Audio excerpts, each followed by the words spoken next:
Yes, what's happening, people? My name is Incisive. You are watching Cut the Chat.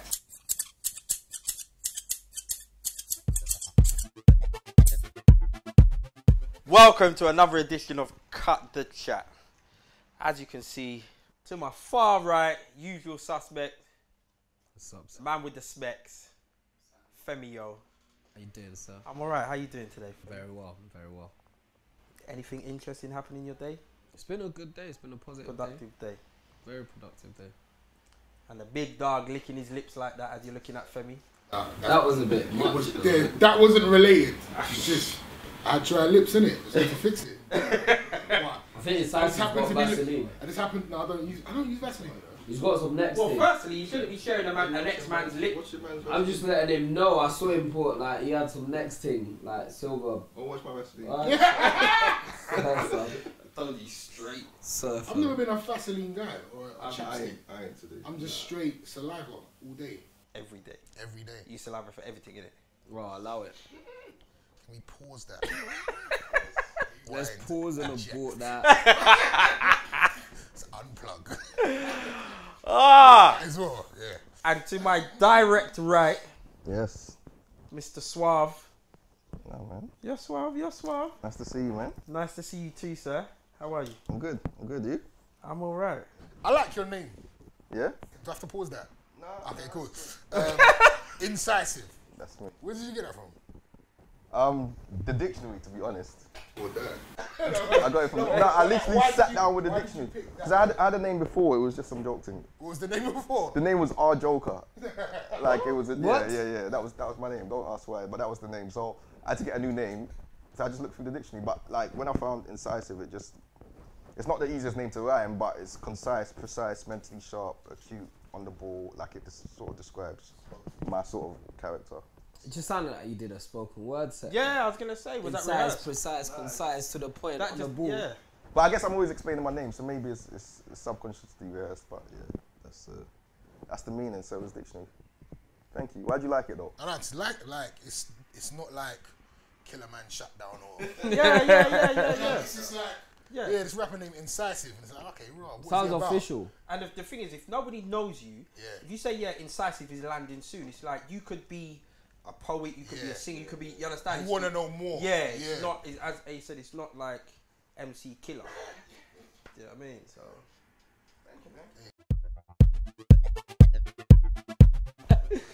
But yeah, we haven't done this for a long time. But we're gonna put you on the spot and make you do a verse for us. We are that's how we're rolling these days. When we have artists, we've got Funny Tommy next week. We're making them like draw. Like I'm just making it up.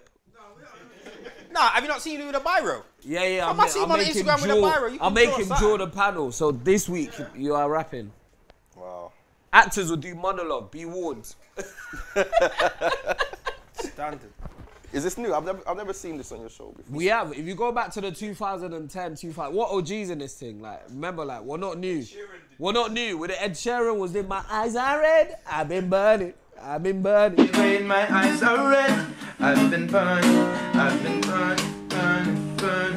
You're on fire today. It's that blazer. Yeah, you know, like fire. He's on Money fire. tea. Yeah. Money tea. You had a good day down there, innit? Today's a good day. All right. Yeah, so you got to bless us with something, sir. They say the scene's at the best they ever seen, not that I could tell. Seems bad like poor genes, I'm in hell. Poor genes passed down like sickle cell. Fit as a fiddle, so why my bars sick as hell? Since Philip Schofield and Golfer, old school, pat ball, skidding in my golders. Used to hang up posters of Ferrari tester roasters. Now you might see me in not a bolster. Keep the hustle quiet and the money even closer. Get this in Tetris, stack, trying to stack peas like a grocer. Still ain't fitting them boys like the Mitchells. Probably use your CD as a coaster. Half these guys ain't half as hard as half the bars that they spit. Half-hearted with it. Half go half the year then quit, sort of hype. Half go halves on whips and post pics for likes. 2 nights I write, 2 nights rehearse. 2 nights the nice, I got the hearse. Got the body you work. The beat got bodied, I sprayed the verse. CID 5 or 16 probably say E did it like Molly. And he ain't even sorry, this is not just a hobby. Show man like Robbie. Oh shit, Sights on these old 6, good golly. Bought a drop top but never let it drop like volleys. But this is not us. Come take a peek in my little shop of hovers. I'm trying to see more then some shotters and some robbers. I'm trying to be more, but the wire got us. This ain't a diss, Idris. Just trying to buckle the chain to break the cycle, because it's vital that we live from this. Because Sonny's got daddy come home on his Christmas list. Mummy's looking for a new hype kid to kiss, because her benefits pay more than the businesses. So she's benefiting more if she quits the shifts. Man, I couldn't be the only one who witnessed this, so I seem to be the only one who spits the shit. And he's far from like the only son who grew up with a lonely mum who couldn't find a better way to get away from all of this. Trapped in the system, but the system is ignoring this. So I'm spitting this like I'm snitching on all of this. And you might like the flow first, but eventually you realize that we ain't jokers, this is real life. I heard that death is just still life, but still life goes on when we change. Hold on. I come back to that. I come back to that still. I come back to that still. Man can bang that still. Man took me all around the world. And it made sense. It made And sense. it made sense. We've got Incisive in the studio. How you doing, sir? Good, very good. For those that may not have come across your music, like, can you tell us about Incisive? Where is Incisive from? Who is he? What kind of things would we expect to hear when we hear your music? Alright, I'm a rapper from West London. Wow. I don't know anybody from West London. we out here, we out here. There are actually artists from West London. They are. There's one or two still. It's not. It's true. No, we're low P. My thing in a rave, where's the North London crew? Where's the South London? When you hear West London, there's like two. Dead in the water, yeah. We're low P. West London is a low P, like you won't even know. Like you'll see artists that are like Angels from West London. Oh right, of course. But like we don't really fly the flag like West thing. Why though? I don't know. It's just our nature. It's just Do you know what it is? West people like they're about the P's, innit? They realise that this dividing ends thing's not. It's long. Maybe. I know enough Westman that are in jail though. No, don't get. Should I tell you the truth about Westman? Westman are the best roadman. Should I tell you why? Because they really grew up next to multi-millionaires. But anyway, this is your thing. Sorry. yeah, it's true. Yes, I'm a rapper from West London. I rap, I produce. What kind of stuff you'll hear from me? It's more like, I guess you can say conscious. I'm gonna throw that out there, but it's not like conscious, but it's more real life. It's not gonna be that trap, drugs and all that. I do talk about the street, but it's more like sort of like a Nas angle, sort of. I'd put that out there. I'd put Common in there, even though I've never listened to a Common album. Seriously. People are surprised when I say that, like that. And even when you hear my music as well, I guess you'll be even more surprised. But I just I just haven't. Not because I don't want to. I just haven't. So why haven't you? Because we had a similar conversation before we started filming about certain man's hair, and the whole it's like this. No, it's not like that for no reason. Blah blah blah. So why haven't you listened? Common's probably my favourite rapper. I just haven't got around to it. I will, and I've always said I need to, but I'll probably do that tonight. But I've never listened to a Common album. But you could put my music probably in that category as well. It's very real. It's very and it's non-threatening. Right. It's a good thing.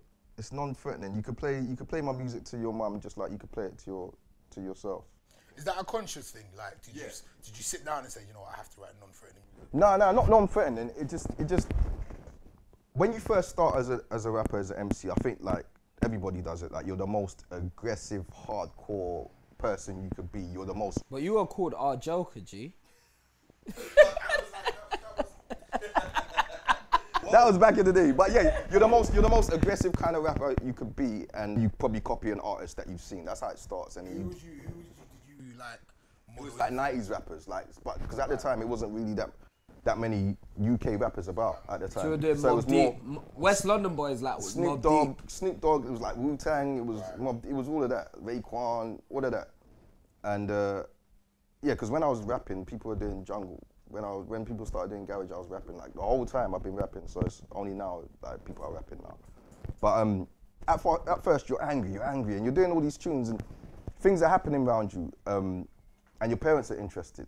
And I remember never wanting to play my parents are Ghanaian, never wanting to play them anything because I'm swearing all over the place, like I'm just talking about all sorts of just rubbish. And then eventually I just thought, if I want to do this the rest of my life, I want to be proud of what I'm doing. You know what I mean? Like I want to really be proud of it and just be able to play it to anyone. So I think like it was a gradual shift, but eventually I just stopped. Like I started just talking about more real stuff. Like you can't tell me about, don't say that. Like this is what's happened. Do you know what I mean? No one can question my music, and I think that's when it really means a lot to you. No one can question it. No one can be like, why did you say that? Like, and as well as a lyricist, I sort of started to figure out that you record your song and you can go back and you can record your verse again, and you can go back and if you want, you can change a word. So why am I just gonna throw out such a reckless swear word? This is how I see it. As a lyricist, can't I think of a better way to say what I wanted to say without alienating some people that might not want to hear that sort of language? And so, like my album, most of my stuff is clean, like 100% clean. And only if I feel like, because I feel like swearing is like a knee-jerk reaction by nature. Like you hurt yourself and you're like, do you know what I mean? Like, and then it just turns into a word. And if you've got time to stop and think and reload and go again and erase that and go again and go again, why do I have to use that word if I'm a real lyricist? That's how I feel. And so that's when it started becoming more clean. I know you can, but at the same time. No, because there's something I want to ask you. It's slightly deviating. Just quickly, if you can. So what do you feel about people that use the word nigger? No, I understand. It's fine. Why is it fine? Because that's what they want to use. I'm not gonna. I mean, personally, I don't even use the word nigger in my songs. No, I don't mean them. Obviously, whatever rapper can use whatever word they want. Yeah. But do you have an issue with using the word nigger in my music? Music as well. Yeah, but I won't say shit or fuck in my music. No, I'm just trying to see where you're at. Like, you understand? Because I have an issue with rappers that use the word nigger. Do you know what I mean? I just think any swear sort words. of profanities, because again, I can find a better way to say it, and I just don't want to say that in my music anymore. I used to, and I used to swear, but I just don't want it anymore. So it's just. Do you swear outside of your music? Yeah. Because again, knee-jerk reaction, you can say of anything. course, you don't have time to think about it. But if you've got time to think about it and go back and re-record and do it again and again, like why did I have to choose that? Unless I really have to and it makes sense in my song, then I'll do that. Like by default, my videos, I won't have video girls in my videos just off the bat for no reason. If my song is about a girl and I really need a video girl in there, then that will happen. But in general, I'm not just gonna put girls in my videos so for you're no reason. proper on this conscious, like. It's not even conscious though. Like I don't want it to sound like it's too like, you know what I mean? Because it's not. You are very conscious of what you're putting in. Yeah, definitely. And I know like my nephew watches my videos on YouTube. He's about 7, and he watches them. And if there was swearing in there, I'd feel a bit of a way. Why am I gonna be ashamed of that? Do you know what I mean? And when you start doing shows and like you're on the TV and your mum's like, oh, let me see, like you're on TV, let me hear. And you're like, nah, mum. Like, why am I gonna do that? I wanna be proud. Mum, hear that. Do you know what I mean? And she can, and it's cool. Are your parents like supportive of you? Eventually. How long did it take before they came across? I think when they saw me on MTV, I think that's what we really. No, actually, no. I guess when I finished uni, I think all they wanted me to really do was finish uni, innit? So I got that same problem. Yeah. Seriously? Yeah. Well, like, my mum wants the picture over the TV, innit? Yeah. And I never gave that to her. So even though I've been signed to the BBC and I've done this and I've done that, I think all she really wants, all she really wants, she rates the gown, she wants the picture. Like, she's got pictures of cousins that she probably doesn't, that I don't even like, she probably don't even like. She's got them on top of the TV just to rub it in, like, look. Wow.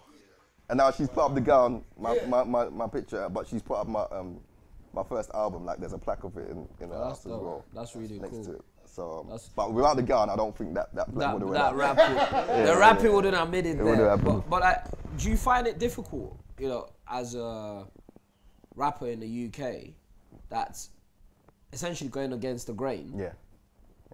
Do you find it difficult to get the platforms that you feel that you deserve, because that's not what's in vogue right now? Yeah, 100%. But I came to like it was like an epiphany. It took me a while to like accept what it is, if that makes sense. I think initially, every rapper, you sort of want acclaim from other rappers, and you want all that Twitter hype and all that kind of stuff. But only recently, I've sort of started to realize it's not even. It's nice, but it's not even really. Do you know what I mean? When you do shows and just real people that you're interacting with, that's the only people I need to connect with. That's what I've come to realize, and it takes so long to realize that. Like, you do get frustrated. You're like, my shit is John Blaze. Like, this is it. Do you know what I mean? Like, I should be number one. John Blaze. Like, you really feel like that. And like, you see all these people talking about all these people, and these guys, you think they can't even rap. Like, what is this? And everyone's talking about them. And this tune, just because it's got some bass in there, or maybe because they were really on the roads, Do you know what I mean? Like, all of that happens, and you look and you think, but I really, like, I produce my own stuff, I record my stuff, I engineer, I mix and master, I've made this tune. Look, listen to this stuff. And you do get, like, sort of resentful from the scene, I think. Because the scene wouldn't celebrate this kind of music until... Kanye West says. Or something like that, yeah. Until it goes, and so, but then I think only the other day, to be honest, like about 6 months ago, I realised, like, you don't even need... Because what is it? Like, just other rappers telling you, yeah, it's dope. Or other people on Twitter telling you, it's dope. You want real life humans. So when I do shows, that's what I need. I just need people that really appreciate the music. Like, you might not see them, you might not know them, do you know what I mean? But as long as I can go and do shows and people are buying the music, it's cool. Has it ever made you want to compromise? Yeah. 100%, yeah, I wouldn't lie. Like, to make I've got tunes. A top 10, like... I've got tunes that I've done it, but then I didn't bring them out. Like you do at some point you do feel like. In what way though? Like, is that in terms of the content or just the sound? Everything. Really? Nah, not the content. Maybe more the sound. Right. I've got tunes that I started and then I was like, wait, what am I doing? But it's so easy to do that, especially like even I remember when we went to Africa. We went to the Ghana Music Awards and that, and I saw all the Afro beat artists. They had a concert, and like it was ram, and I saw it and I was like, this is the way forward. Like I came back and I was almost the Afro beat artist. That was it. I was like, this is it. Like it's mad. So it's so easy for that. I can see why like people go to festivals and the musical changes. It's so easy just to see like when it's working and you're like, oh, this is what I need to do. But at the same time, I feel like now, like if you just stick to what you're doing, like eventually people will. If it's good, hopefully people eventually will grab onto it. So fortunately, like I've never done grime, I've never done garage, I've never done jungle. Like through all the genres in the UK, I was doing rap. I was doing rap when nobody was. Never on wanted rap. to collaborate with to just kind of mix it up. Nah, because that's just not what I do. I don't do grime. I don't do like even when dubstep came out, I never done it. Like, yeah, but you can just get a man in it. Nah, but it's not really like Ride the rhythm. But it's a compromise of what you're doing and your sound. If that's not what you do, that's not what you do. So you do a lot of songs with Shaka. That's like you've got lots of songs. Like I feel like I've heard you guys together on like 4 or 5 songs, if not more. Yeah. How did that relationship come about? I knew his big brother. I went to college with his big brother, Justin, and he was always telling me, yeah, my brother's sick. By this time, his brother must have been like 12 or something. My brother's sick. Like, he goes to music school, he's sick. And I was like, yeah, whatever. And then we went to uni together. He was in my uni. Yeah, my brother's sick. Okay, cool. And I worked in a youth centre in Labrador Grove. Shaka's from West as well, Labrador Grove. And I used to be like the sound engineer in there. And there was a talent show on, and he came because he was doing the talent show. So he came to get his song put on CD. And it was just like one verse and a chorus he was gonna do. So I played this song, because I'm just doing like 10 different people's songs. Most of them is just like madness. I played this song, and it's insane. It's a song called Talk to Me. But it was just one verse and a chorus. And I was like, oh, you're Justin's brother. Okay. And the song was sick, but he had this one verse and a chorus. It wasn't finished. I was like, what else you got? And he always, hey, I've got this song, but it's just the chorus. I've got this song, but it's just the second verse. Nothing was finished at all. So I was like, look, let's finish some stuff. And then we just started working together. So like, I just brought him to the studio. At my house, I had equipment as well. So we just recorded. We recorded and we finished like his first EP. And then we just been working from there, really. Just from there, even if we're not in the studio together, like I'll check him and we'll play each other's stuff and criticize it and just go back and forth. We started doing shows together as well. So he had like a band from like people he knew from his music school. So he'd perform. And then at the time, I was probably a bit further. So I had a bit more shows, and when I was doing shows, I'd get him to come and do BVs for me, backing vocals. But before I came on, I'd send him on. So they'd, welcome to the stage, Incisive. And he'd come on. I'd send him on, and we'd like, do that song. So he'd perform, he'd be like, I'm not Incisive, I'm Shaka. I'm gonna warm you up. So he'd do his song first, and then when he started doing shows, we done it backwards as well. So I'd go on first, and we just kept doing shows and just watching the video back and just go back and forth. It's been a long relationship, and we're just like. You got a new song coming out with him now. right? Or It's out now. Yeah, it's out now actually. Yeah, it's called Sober. So that was pretty cool. We done a Sober, sober. as in not drunk. Yeah. How did that come about? It was just a vibe, to be honest. We made the tune in the studio, and he just started singing, and just sober came out, and that was the song, really. So there's no backstory, like. There's no backstory, no. Sometimes it's just a vibe. Like you just singing, I'm flying sober. I'm flying sober. Vibe. First take no breaks, then he's missing. I'm just doing one like kissing. I was like, okay, cool. That's the song. That's literally it. I saw the video to that. I know you do a lot of your videos as well. Yeah. How do you feel like artists can't just be like artists anymore? You feel like Nah, there's no time for that. No one's interested in that. Labels ain't even interested in the artist just being an artist. Like you have to do so much groundwork before, and I think the best way to do that is to be more than just an artist. Like for me, I don't like relying on people. I don't like relying on anybody. So, and I learned from young. That's why I started teaching myself. I was engineering in the place so I could teach myself how to engineer. So I could record myself like a bit, like 10 seconds before, run in the booth and start doing my verse and go and, do you know what I mean? Or I have to sit there and wait. Can you come and record me? And then I'm waiting for a month for someone to record. And no one cares more about your stuff than you do. Like, it's, like you might find one or two people in life ever that cares about your stuff as much as you do, but in general, no one does. When they're editing your video, have you done it yet? Yeah, I'm coming back.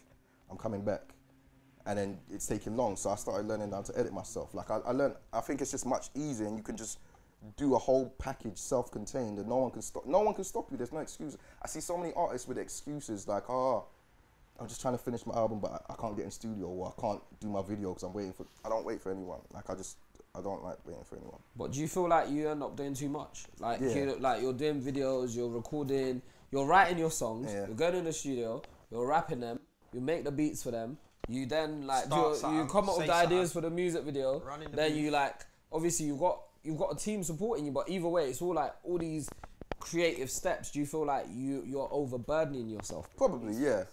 I think probably, but for now, like when it gets to a certain level, then people are more willing to get involved, and to more believe in you. But at first, you've got to do that. Like now, I can sort of handle some things, but I like that aspect of control. I think in my stuff.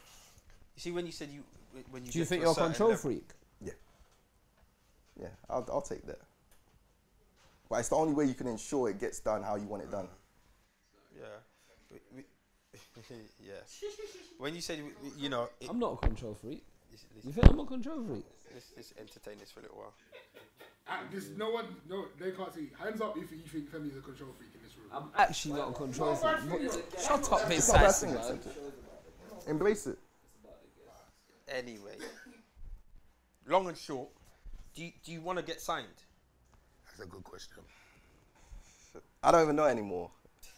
Like it would be nice just to relieve at least financial strain, and just to know you can just work 9 to 5 doing your music and you don't have to worry about other stuff initially because it is just a loan. But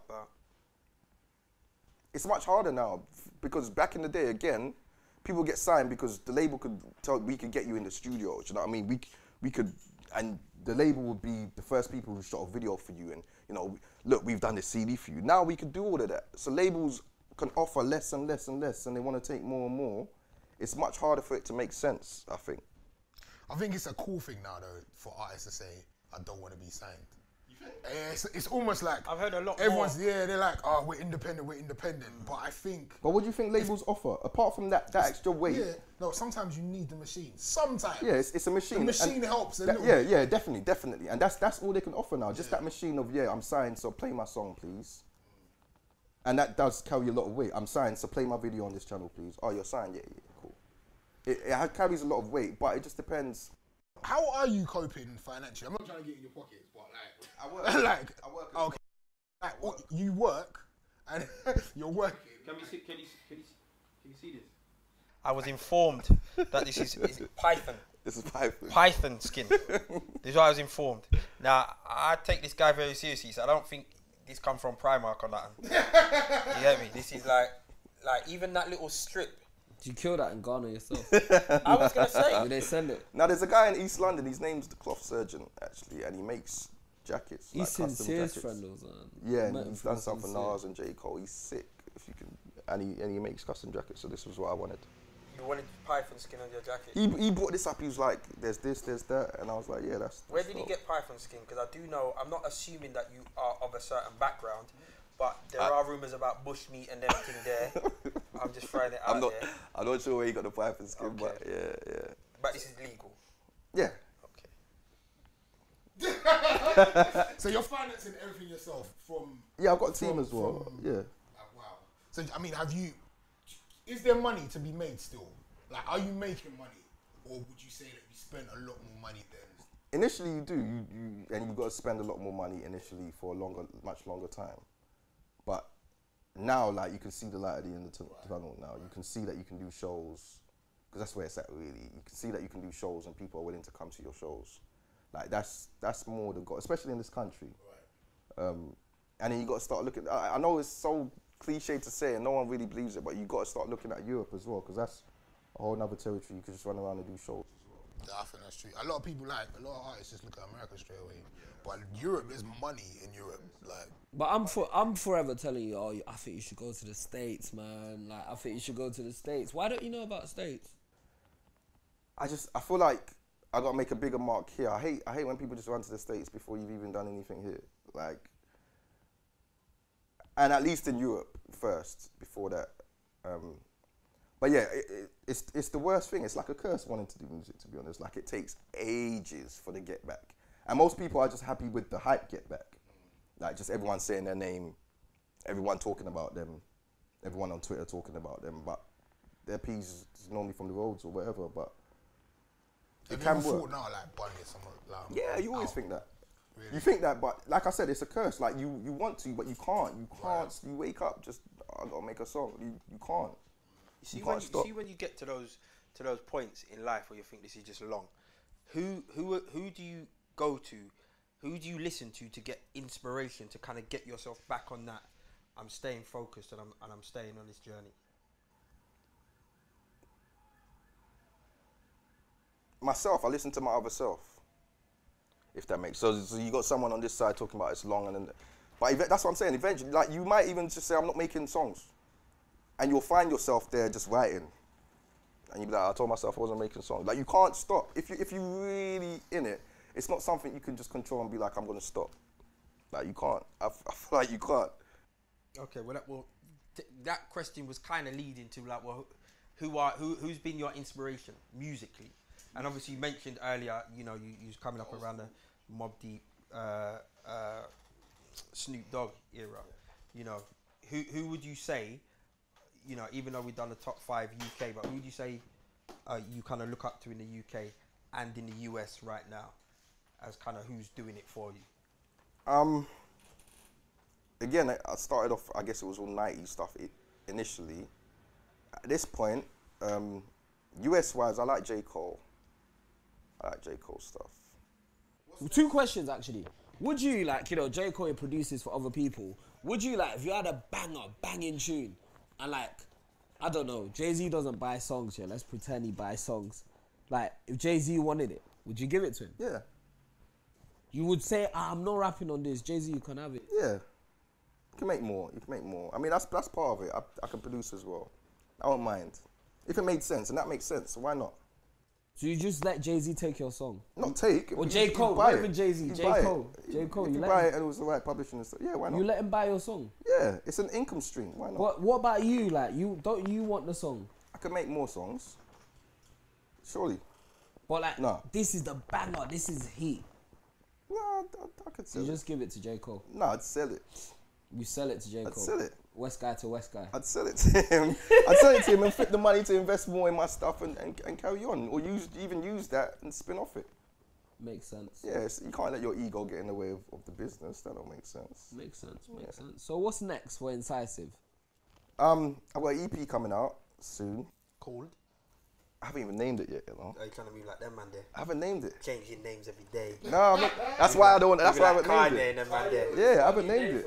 Swish or something. Swish, yeah. But we're not talking about Kanye. We're talking about. Yeah, I got an EP coming out, and then I want to put on a show. Like I've done headline shows, but they haven't been my shows.